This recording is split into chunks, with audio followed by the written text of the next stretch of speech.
প্রিয় সাংবাদিক ভাই বোনেরা, প্রান্তিক জনগোষ্ঠীর জন্য মানসম্পন্ন স্বাস্থ্যসেবা যেমন আজও নিশ্চিত হয়নি, তেমনি চিকিৎসা বিজ্ঞানের শিক্ষাও আজ পরিকল্পিত নয়। আমাদের চিকিৎসা ব্যবস্থা আঞ্চলিক ও আন্তর্জাতিক পর্যায়ে কাঙ্ক্ষিত প্রতিযোগিতায় সক্ষমতা অর্জন করেনি। সাধারণ জনগোষ্ঠী চিকিৎসা সেবা প্রাপ্তির জন্য বিদেশ গমন প্রবণতার এখনও রয়েছে উচ্চ হার। বেসরকারি স্বাস্থ্যসেবা ব্যবস্থা অদ্যাবধি সর্বজনীন জনবান্ধব হয়ে ওঠেনি। স্বাস্থ্যসেবা প্রাপ্তি দেশের জনগণের অন্যতম মৌলিক অধিকার, কথাটির বাস্তব প্রতিফলন আজও প্রত্যাশিত মাত্রায় উপনীত হয়নি। একটি পরিকল্পিত স্বাস্থ্যনীতির অনুপস্থিতি, চিকিৎসা প্রার্থীর সম্পর্ক উন্নয়ন প্রতিরোধী যে প্রতিকারের চাইতে গুরুত্বপূর্ণ, এই সত্যকে প্রতিষ্ঠা করা এখনও সম্ভব হয়নি। যদিও বাংলাদেশ 2030 সালের মধ্যে সর্বজনীন স্বাস্থ্যসেবা অর্জনের জন্য প্রতিশ্রুতিবদ্ধ, কিন্তু পরিষেবার বিষয় যদিও বাংলাদেশ 2030 সালের পরিষেবার বিষয় এর অন্তর্ভুক্তির সূচকে 2021 সালে বাংলাদেশ 100-তে পেয়েছিল মাত্র 52। দক্ষিণ এশিয়ার দেশগুলোর মধ্যে এই সূচকে বাংলাদেশের নিচে ছিল শুধু পাকিস্তান ও আফগানিস্তান। সর্বজনীন স্বাস্থ্য সুরক্ষা ইউনিভার্সাল হেলথ কাভারেজ আলোকে বিএনপির রাষ্ট্র কাঠামো মেরামতের 31 দফার রূপরেখায় 26তম ধারায় স্বাস্থ্যখাত সংস্কারের জন্য প্রস্তাব করা হয়েছে। এই ধারায় বলা হয়েছে 31 দফা এই ধারায় বলা হয়েছে সবার জন্য স্বাস্থ্য।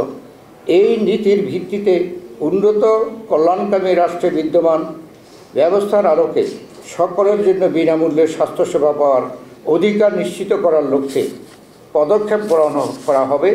যুক্তরাজ্যের যে ন্যাশনাল হেলথ সার্ভিস NHS বা এ জাতীয় সার্বজনীন স্বাস্থ্য ব্যবস্থা ইউনিভার্সাল হেলথ কাভারেজ এর আলোকে সকলের জন্য সর্বোচ্চ স্বাস্থ্য সেবা প্রাপ্তির নিমিত্তে প্রয়োজনীয় সকল পদক্ষেপ গ্রহণ করা হবে। দারিদ্র্য বিমোচন না হওয়া পর্যন্ত সুবিধাবঞ্চিত হতদরিদ্র জনগণের জন্য সামাজিক নিরাপত্তা বেষ্টনী আরও সম্প্রসারিত করা হবে। জাতীয় বাজেটে স্বাস্থ্য খাতের বরাদ্দ জিডিপির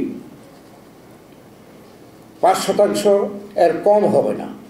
প্রাথমিক ও প্রতিরোধমূলক সেবা নিশ্চিত করার লক্ষ্যে পর্যাপ্ত সংখ্যক প্রশিক্ষিত নারী ও পুরুষ পল্লী স্বাস্থ্য কর্মীর ব্যবস্থা করা এবং অসংক্রামক রোগের চিকিৎসা, শিক্ষা, গবেষণার সুবিধা নিশ্চিত করা হবে। এর রূপরেখা আলোকে বাংলাদেশ জাতীয়তাবাদী দল বিএনপির পক্ষ থেকে জাতির উদ্দেশ্যে নিম্নলিখিত প্রস্তাবগুলো উপস্থাপন করা হলো। এখানে অনেক পাতা, সব কিছু পড়তে গেলে অনেক সময় লাগবে।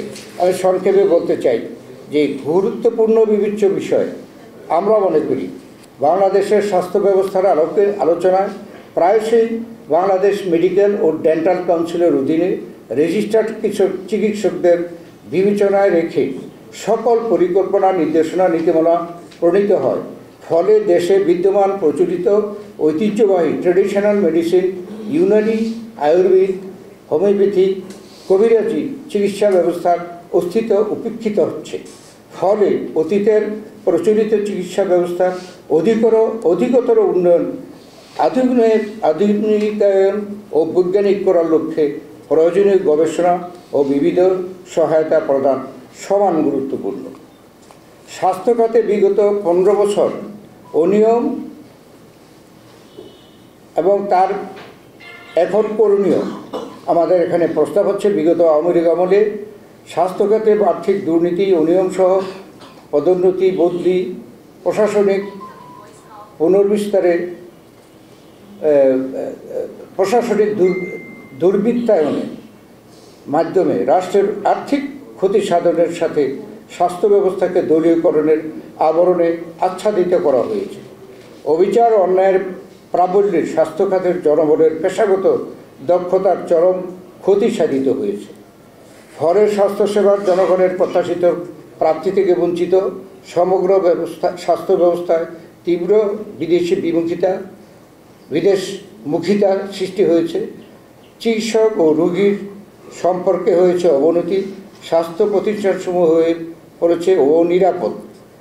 সরকারি স্বাস্থ্যসেবার অধিক ক্ষেত্রে জনগণ উচ্চমূল্যের বেসরকারি চিকিৎসা গ্রহণে বাধ্য হচ্ছে। এমতো অবস্থায় প্রয়োজন সুষ্ঠু তদন্ত ও পর্যালোচনার মাধ্যমে দুর্নীতির নিরপেক্ষ অনুসন্ধান ও দোষীদের উপযুক্ত শাস্তি বিধান। আমাদের প্রস্তাবের মধ্যে কয়েক মেয়াদের প্রস্তাবনা আছে। স্বল্প মেয়াদী 1 থেকে 3 বছর। এখানে আমরা গ্রামীণ স্বাস্থ্য সহকারী নিয়োগের ব্যাপারে আমরা গুরুত্ব দিয়েছি। উপজেলা স্বাস্থ্য কমপ্লেক্স মানে সেগুলো ইউনিয়ন সাব সেন্টার উন্নয়ন ও পর্যাপ্ত সংখ্যক গ্রামীণ স্বাস্থ্য সহকারী নিয়োগের ব্যাপারে আমরা গুরুত্ব দিয়েছি। এরপরে উপজেলা স্বাস্থ্য কমপ্লেক্সে সেবার গুণমান উন্নয়ন ও কার্যকরী প্রাথমিক রেফারেন্স সেন্টার হিসাবে রূপান্তর, প্রয়োজনীয় বিশেষায়িত সেবা নিশ্চিত করা, পুষ্টিবিদ, পরিকল্পিত পরিবার জনসংখ্যার ব্যবস্থাপনা।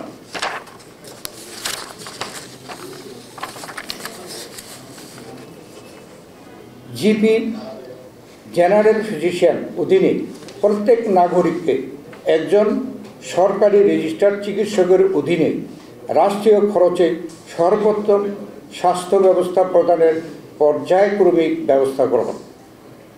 বিদ্যমান দ্বিতীয় জেলা ও সদর হাসপাতাল এবং তৃতীয় স্তরের বিশেষায়িত স্বাস্থ্যসেবা শক্তিশালীকরণ, সঠিক রেফারেন্স সিস্টেম বাস্তবায়ন, কিডনি, ক্যান্সার, হৃদরোগ, স্নায়ুরোগ চিকিৎসা সহ 24 ঘন্টা হেল্পলাইন, জরুরি সেবা, দুর্ঘটনা পরবর্তী সেবা, দ্রুত রোগী স্থানান্তর ব্যবস্থা করা, স্বাস্থ্যসেবার সেবায় ন্যায় বিচার, রোগী ও সেবা প্রদানকারীর জন্য সমতাভিত্তিক আইন প্রণয়ন, সমাজের প্রতিনিধিকারী ব্যক্তিবর্গ সমন্বয়ে চিকিৎসক ও রোগী সম্পর্ক উন্নয়নের কার্যকর ব্যবস্থাপনা, স্বচ্ছতা, মিডিয়ার যথাযথ এবং ইতিবাচক ব্যবস্থা।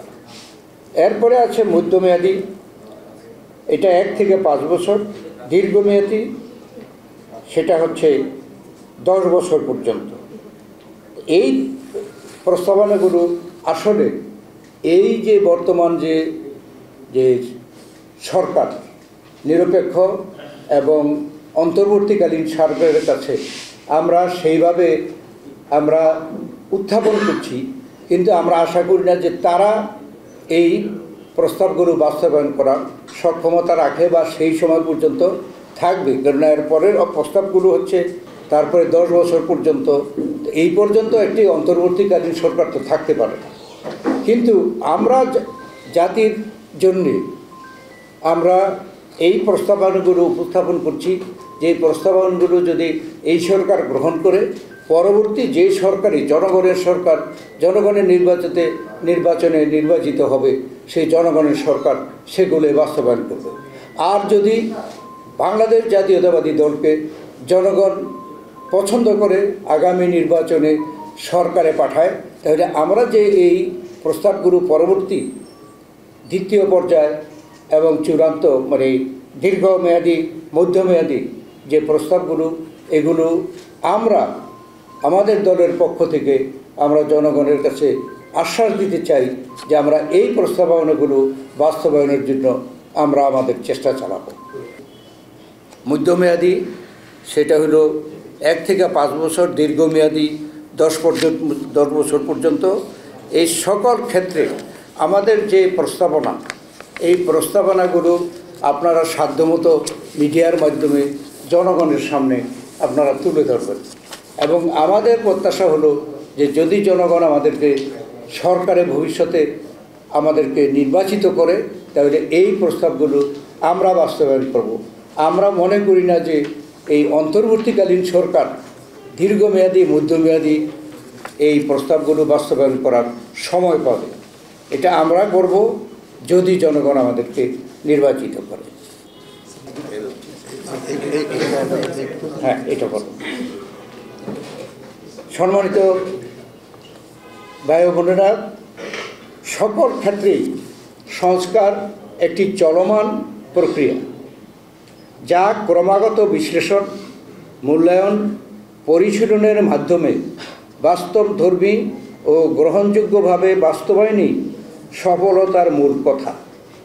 এই বিবেচনায় উপস্থাপিত সংস্কার প্রস্তাবটি একটি ধারণাগত কাঠামো, চলমানভাবে মাঠ পর্যায়ে ব্যাপক পর্যালোচনা, অংশীজনের চাহিদা ও বিশেষজ্ঞদের মতামতের সমন্বয়ে যে কোনো সংস্কার প্রস্তাব জনকল্যাণে কার্যকরভাবে ব্যবহারের প্রয়োজনীয়তা অনস্বীকার্য। জনকল্যাণমুখী একটি রাজনৈতিক দল হিসাবে বাংলাদেশ জাতীয়তাবাদী দল বিএনপি সকলের মতামতকে পূর্ণমর্যাদা প্রদানের মাধ্যমে পর্যায়ক্রমে জনগণের কল্যাণে স্বাস্থ্য সংস্কার প্রস্তাবনা বাস্তবায়নে প্রতিজ্ঞাবদ্ধ। আপনাদের ধৈর্যের জন্য সকলকে ধন্যবাদ।